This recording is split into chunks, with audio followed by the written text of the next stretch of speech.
jahe Gingiber officinale. Berdasarkan ukuran, bentuk dan warna kulit rimpangnya dikenal 3 varietas jahe, yaitu jahe merah, jahe putih kecil, dan jahe putih besar. Jahe merah Gingiber officinale par rubrum sering disebut jahe sunti. Rimpangnya kecil, berwarna kuning kemerahan, dan seratnya kasar. Rasa jahe ini sangat pedas dan aromanya tajam. Kandungan minyak atsirinya berkisar 2,58 sampai 3,90%. Kandungan gingerol dan sogaol yang tinggi pada jahe merah potensial untuk dikembangkan sebagai obat fitofarmaka.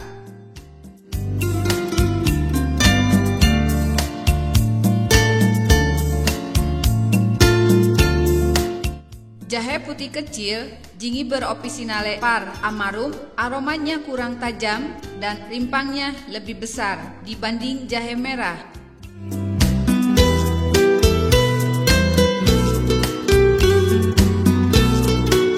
Jahe putih kecil banyak digunakan untuk rempah-rempah, minuman, dan penyedap makanan, serta untuk bahan baku minyak atsiri jahe.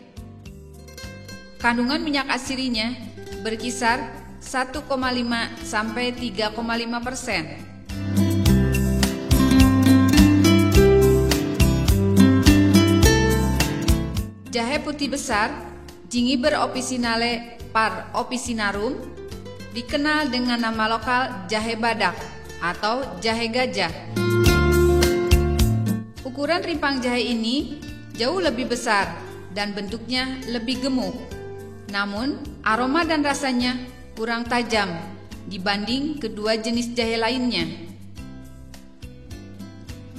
Jahe besar banyak digunakan untuk minuman, permen, dan rempah-rempah. Kandungan minyak atsirinya berkisar antara 0,82 dan 1,66%. Guna mengembangkan jahe sebagai bahan baku dalam industri fitofarmaka, maka dalam budidayanya perlu mengacu kepada standar prosedur operasional yang telah dibakukan.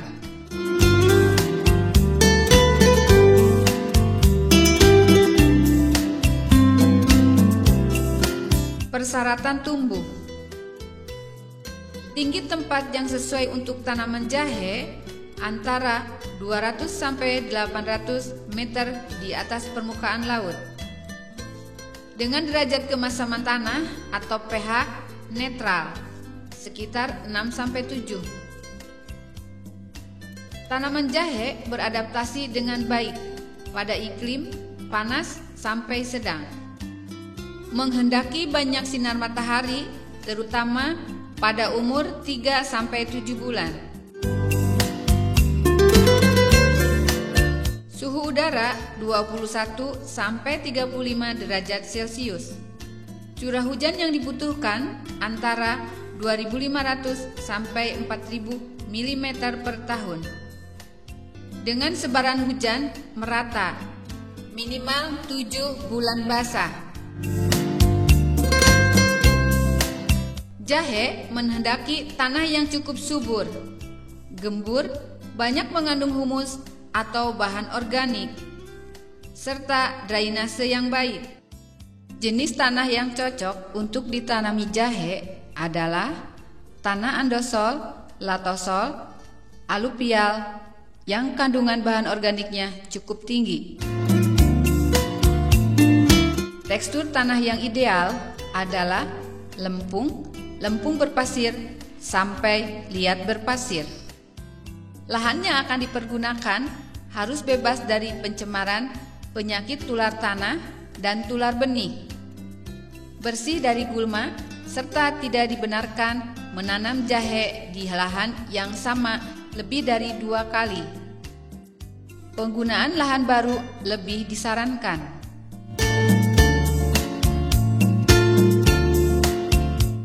Penyiapan bahan tanaman.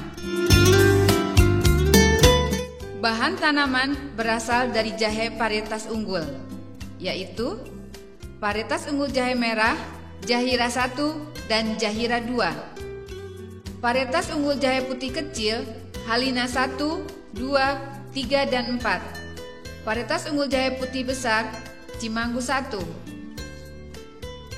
Kriteria rimpang jahe yang dapat diambil untuk bibit adalah tanaman sudah tua atau berumur 9-10 bulan, rimpang bernas sehingga apabila disimpan selama 3 bulan tidak menjadi keriput. Kulit rimpang nampak mengkilap, tidak lecet atau terluka. Dipilih dari kebun yang pertanamannya sehat, tidak terserang penyakit dan hama.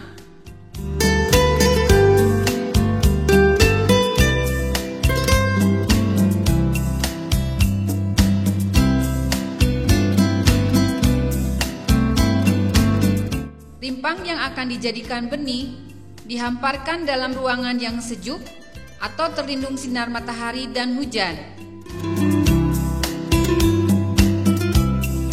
Dapat diletakkan dalam rak bambu,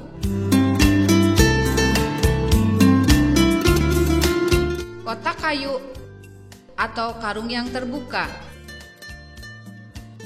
Rimpang ditunaskan dahulu dalam persemaian untuk memacu pertumbuhan mata tunas. Cara penyemaian rimpang dapat dilakukan sebagai berikut. Rimpang bibit disebar merata, tidak bertindihan di atas lapisan jerami atau alang-alang tipis. Kemudian ditutupi dengan jerami atau alang-alang. Di atasnya disebar lagi rimpang-rimpang.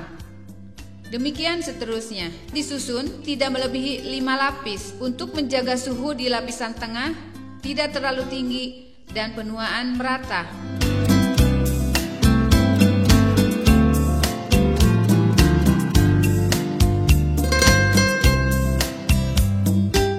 Penyiraman dilakukan menurut kebutuhan dengan maksud keadaan persemaian tetap cukup lembab.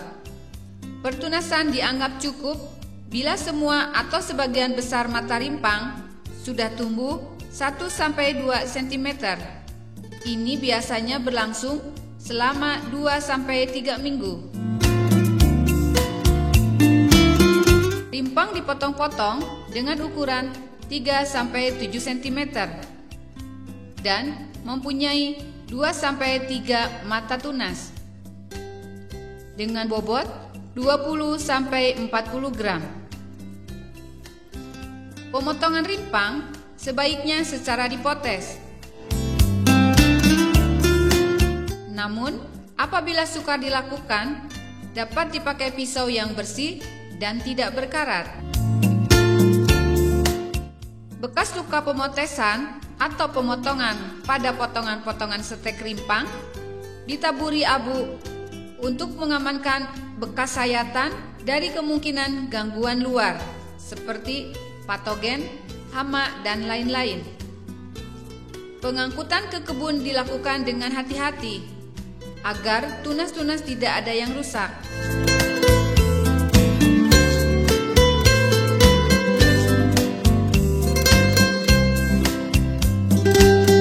Pengolahan tanah.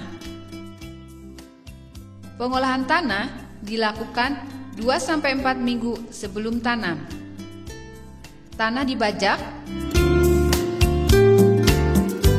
atau dicangkul 1-2 kali sedalam 25-35 cm. Dapat juga dibuat bedengan, terutama untuk lahan yang sistem drainasenya jelek.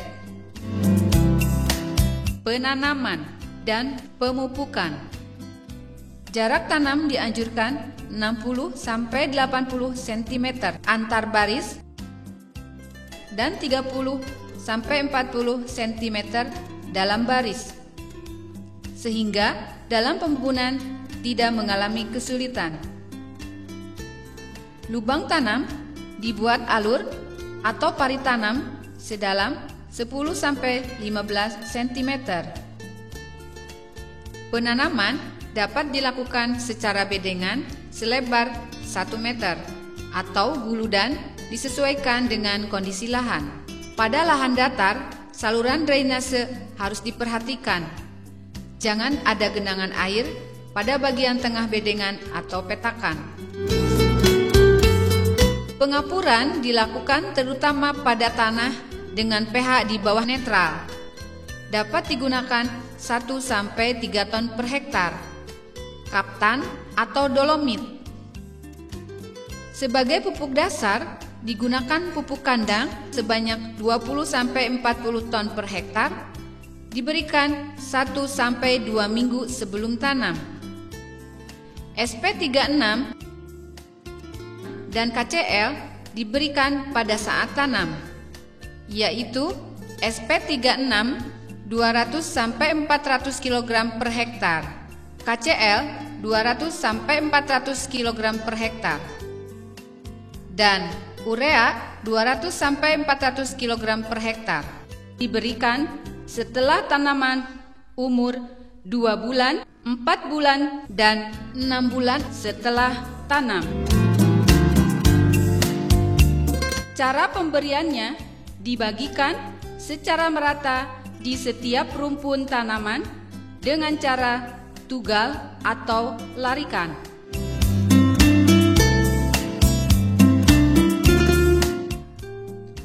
Benih ditanam sedalam 3-7,5 cm dan tunas jangan terbalik karena dapat menghambat pertumbuhan tunas.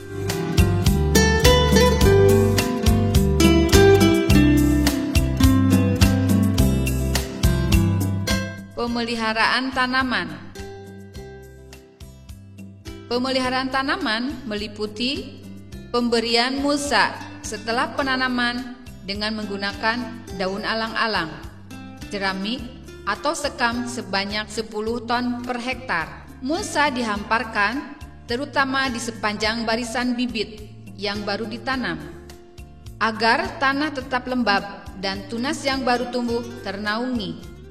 Pemberian mulsa kedua dan ketiga dilakukan 2 dan 3 bulan setelah tanam, masing-masing 5 ton per hektar, terutama untuk daerah yang curah hujannya kurang merata. Penyiangan gulma dilakukan 3-5 kali sampai tanaman berumur 6-7 bulan. Penyiangan dilakukan terutama saat sebelum tanaman dipupuk urea yang kedua dan ketiga. Penyulaman terhadap tanaman yang mati dilakukan 1-1,5 bulan setelah tanam dengan menggunakan bibit cadangan. Pembumbunan dilakukan untuk menggemburkan tanah dan menutupi rimpang agar tidak terkena matahari langsung, dan dilakukan setelah hujan atau menjelang pemupukan.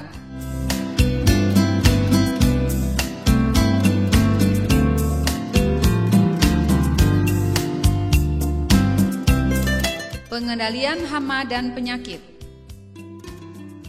Pengamatan hama penyakit hendaknya dilakukan dimulai sejak masa vegetatif atau tanaman berumur 3 bulan, yaitu terhadap beberapa hama atau penyakit utama. Serangan penyakit utama yaitu penyakit bakteri atau Ralstonia solanacearum dan bercak daun Pilostigma sp.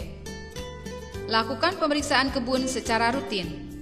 Bila ada ditemukan tanda-tanda serangan penyakit layu bakteri, maka tanaman sakit dicabut dan dimasukkan ke dalam kantong plastik supaya tanah yang mengandung bakteri tidak berceceran.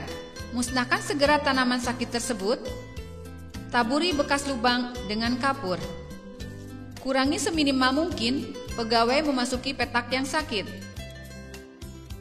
Buat parit isolasi di sekitar petak yang ada tanaman sakit. Pada waktu penyiangan atau pembumbunan tanah bedengan, mulai dari petak-petak yang bebas penyakit, terakhir pada petak yang ada tanaman sakitnya. Bedengan yang cukup tinggi dianjurkan, terutama agar drainase baik. Pekerja tidak diperbolehkan menginjak bedengan, tetapi melalui saluran drainase. Bercak daun Pilostiska. Lakukan pengamatan di lapangan. Kerusakan dari penyakit akan lebih parah bila terjadi serangan sejak tanaman berumur muda. Serangan tanaman yang berumur tua, 6 bulan atau lebih, kurang berpengaruh terhadap produksi. Bila ada tanda-tanda serangan, segera musnahkan tanaman sakit dan lakukan penyemprotan dengan fungisida seperti Benomil, Proineb, Bitertanol, atau Mancozeb. Pada serangan yang berat, penyemprotan dapat dilakukan 2 kali seminggu sampai gejala penyakit berkurang.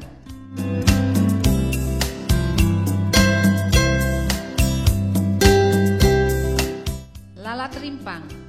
Kalau ada tanda-tanda serangan lalat rimpang, maka tanaman dapat disemprot dengan diklorpos, penitrotin, monokrotopos, dan diazinon. Usahakan pertanaman terhindar dari serangan patogen lain seperti layu bakteri dan busuk rimpang.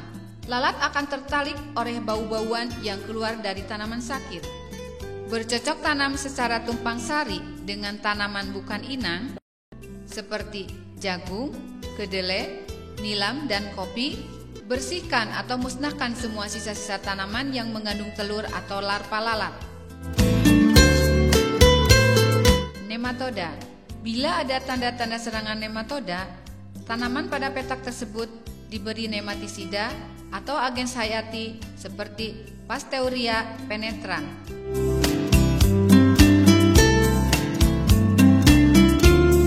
Panen. Pemanenan jahe sebaiknya dilakukan setelah tanaman mengalami pengguguran daun pada umur 9-10 bulan. Sesudah gugur, sebaiknya jangan langsung dipanen. Dibiarkan 1-2 minggu agar kulit mengering dan kuat, sehingga tidak mudah lecet pada waktu panen. Tetapi jangan dibiarkan terlalu lama di dalam tanah. Pada kondisi ini, rimpang jahe cukup kekar dan tidak mudah mengkerut bila disimpan untuk benih. Cara panen dianjurkan dengan menggali rimpang dengan menggunakan garpu untuk menghindari terjadinya pelukaan kulit rimpang.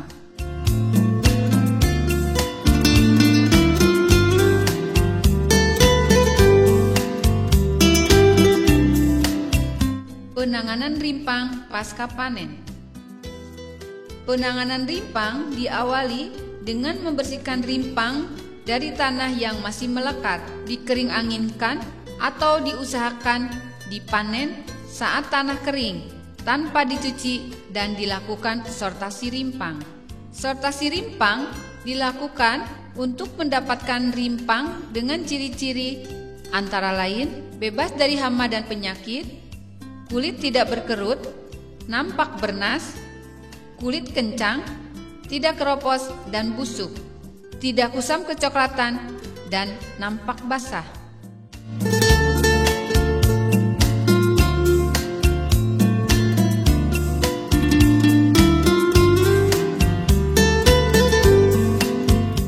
Penyimpanan rimpang. Rimpang disimpan sesudah kulitnya kering.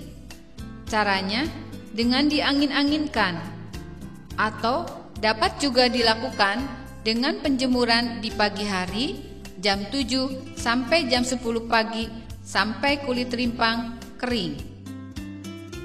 Tempat penyimpanan yang baik adalah menggunakan rak bambu atau kayu, peti kayu, keranjang bambu, karung yang tidak ditutup ataupun dihampar di atas lantai yang kering dengan tinggi tumpukan tidak melebihi 50 cm.